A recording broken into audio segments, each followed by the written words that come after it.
Halo pemirsa, kembali berjumpa bersama saya Fitri Megantara dalam program Sri Kandi. Program yang akan menghadirkan sosok perempuan yang tidak hanya berprestasi tapi juga berkontribusi terhadap masyarakat dan tentunya menebar inspirasi. Terima kasih.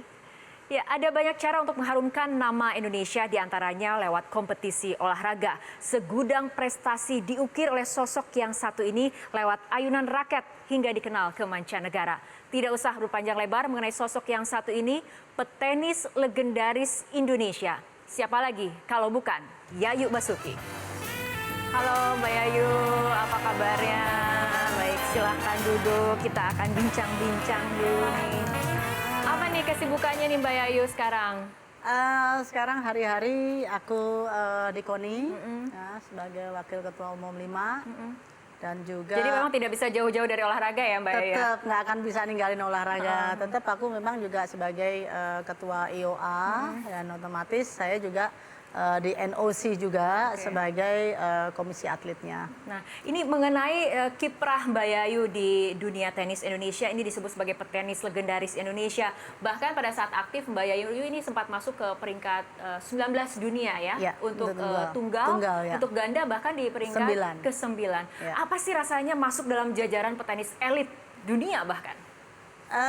Rasanya udah pasti satu kita merasa bangga ya bisa membuka pintu, sebetulnya membuka pintu buat dunia pertenisan buat adik-adik kita, buat Indonesia sendiri. Otomatis kita merasa proud and pride sekaligus. Karena kenapa bahwa paling tidak walaupun mungkin kalau orang mungkin ekspektasinya bisa sampai mungkin kenapa nggak sampai top 10 gitu. Tapi paling tidak saya sudah membuka dunia profesionalisme di Indonesia sendiri. Karena mungkin taunya dulu kalau kita terjun ke tenis ya, banyak sekali yang mereka berpikir gimana sih untuk terjun ke profesionalnya seperti apa. Dan kehidupannya seorang profesional ini seperti apa, seperti itu. Jadi saya paling tidak membukakan jembatan itu, guide itu buat adik-adik kita ya. Dan tidak salah Mbak Yayu ini masuk ke dalam jajaran petenis elit dunia, bahkan karena ada segudang seabrek prestasi di dunia tenis. Kita lihat bersama tayangan ini berikut ini.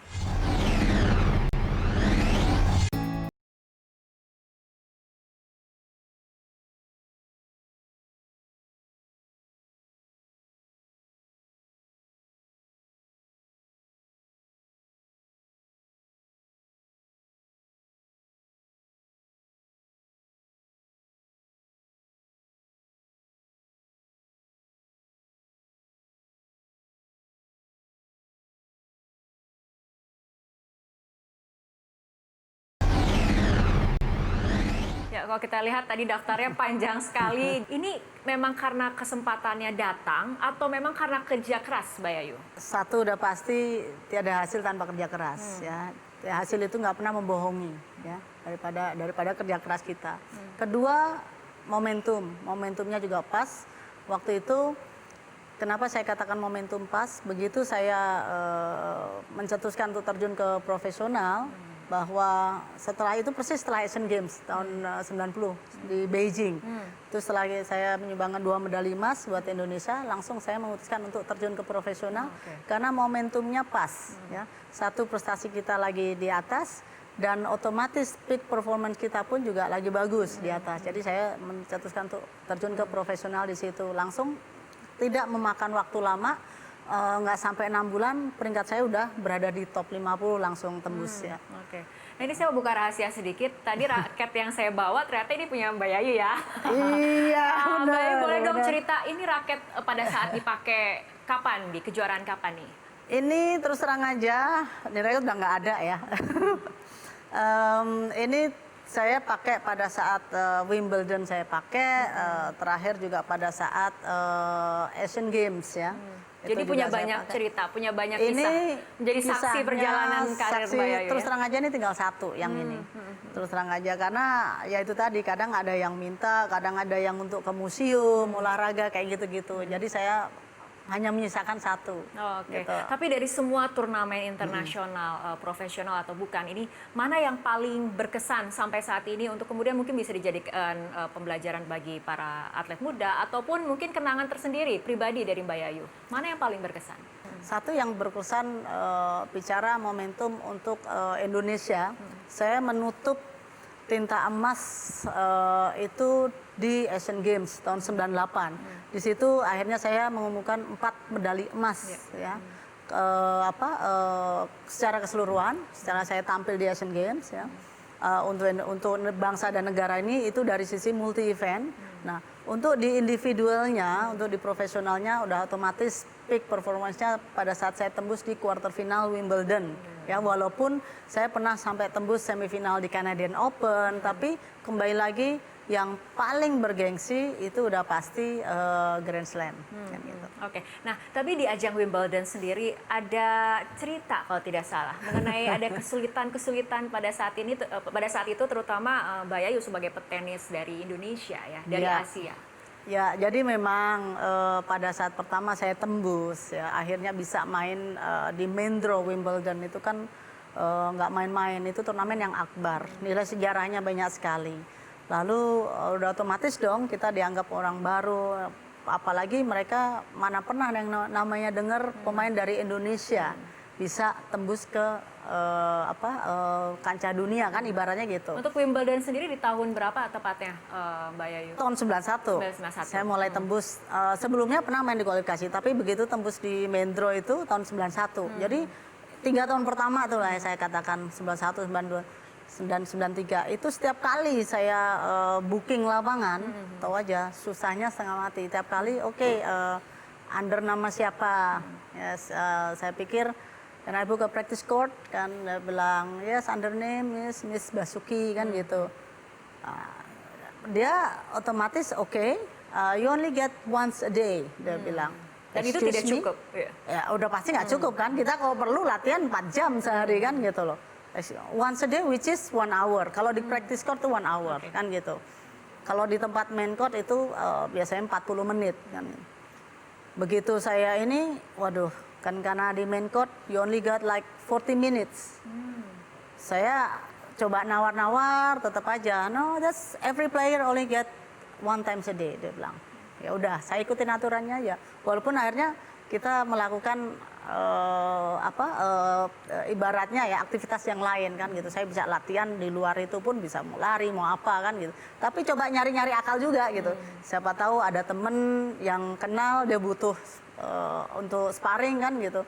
Kadang-kadang ada sekali 2 kali saya bisa masuk. Nah, sama 3 tahun pertama itu selalu gitu. Karena salah satunya ya saya orang Indonesia ya yang dianggap kadang-kadang gini, maaf, ada mirisnya gini. Indonesia from where, dia bilang, Jakarta.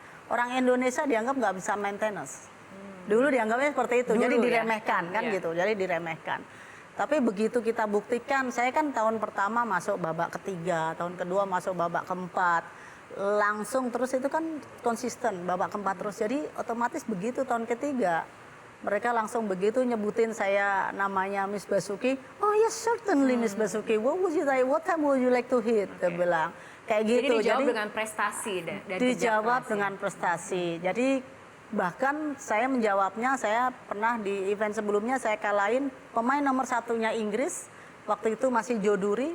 Saya kalahin dia, otomatis mereka nggak bisa ngapa-ngapain. Bahkan pemain itu akhirnya minta saya untuk main di ganda barengan. Oke. Nah, masih di ajang Wimbledon sendiri, bahkan Mbak Yayu ini sempat ataupun berhasil masuk ke 8 besar Wimbledon dan tercatat sebagai wanita Indonesia pertama yang masuk dalam 8 Club. Bisa diceritain nggak sih 8 Club ini apa? Kalau tidak salah petenis-petenis legenda pada saat itu ya seperti Steffi Graf masuk di situ, Monica Seles, Martina Hingis, Gabriela Sabatini.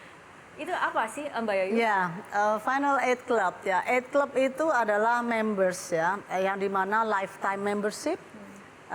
Begitu saya, jadi gini, seorang pemain bisa diakuin, bisa masuk sebagai Final 8 members ya. Final members itu, di Final 8 Club members itu, kalau kita bisa membuktikan di Grand Slam kita masuk 8 besar tunggal. Lalu 4 besar ganda, which is semifinals. Kalau di ganda, di tunggalnya di quarter finals. Nah, itu kan Grand Slam ada 4. Jadi saya di Wimbledon itu otomatis saya masuk Final 8 Club ya. Jadi di situ ada fasilitasnya khusus buat para members ini. Di situ ada Ad Club membership. Jadi setiap kali saya dikirimin pun dari mereka surat itu semacam invitation. Saya kalau di sana saya bisa dapat ID card plus 1 guest ya.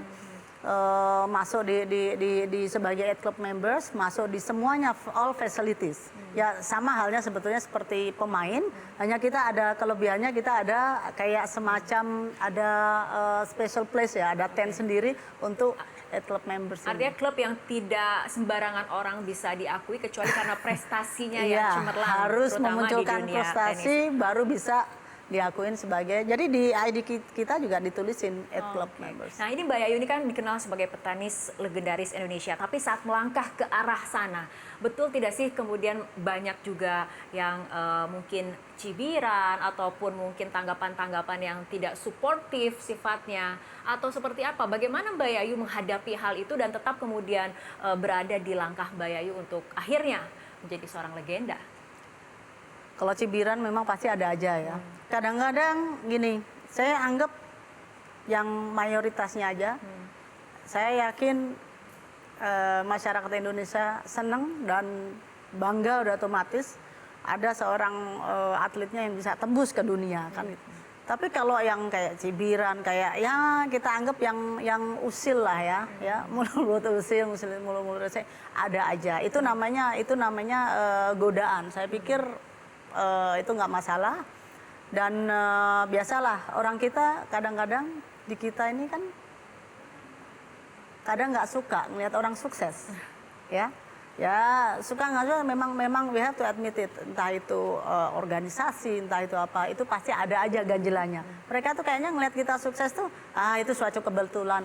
Tapi tantangan paling beratnya apa sih sebetulnya Mbak Yayu? Kadang-kadang ada semacam pressure, kadang-kadang ada sedikit konflik atau apa, tapi sebetulnya kalau dibilang tantangan berat enggak, karena waktu itu saya betul-betul ya udah saya fokus. Kalau begitu udah mulai ada berita yang mohon maaf yang mungkin dianggap sisi negatifnya, sisi berita yang kurang kondusif, saya pergi aja. Setelah saya lepas dari klub, saya biasa sendiri. Jadi saya mau pergi kapan aja dan suka-suka aja. Jadi kalau begitu pemberitaannya kurang bagus, sudah saya terbang aja latihan di mana gitu. Kita sudah banyak membahas mengenai kisah sukses dari seorang Yayu Basuki, tapi sebetulnya siapa yang paling berjasa di balik keberhasilan Mbak Yayu? Kita akan bahas, tapi kita ikuti jeda berikut terlebih dahulu. Tetaplah bersama kami di Sri Kandi. Ini kalau saya udah narik begini, orang yang di depan net itu langsung biasanya kabur. kalau langsung kabur.